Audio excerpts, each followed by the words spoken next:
बातमी आहे बदलापूर लैंगिक अत्याचार प्रकरणाची। वडेट्टीवारांनी बदलापूर पोलिसांना चांगलंच सुनावलंय।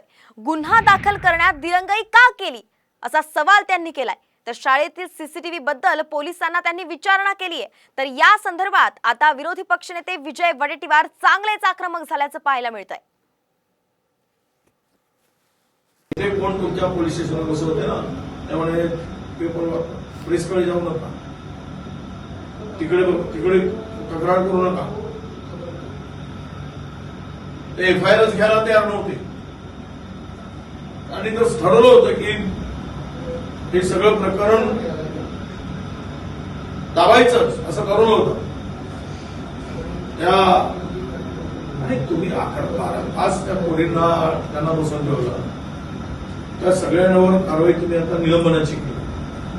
कारण म्हणजे ह्यामध्ये पोलीस अधिकारी जर मध्ये तुम्हालाही माहित आहे, तुम्ही एवढे सिनियर ऑफिसर आहात, तुम्हाला तुमचं आयुष्य गेलं स्पष्ट आहे, त्यांना सुद्धा आरोपी करू शकता।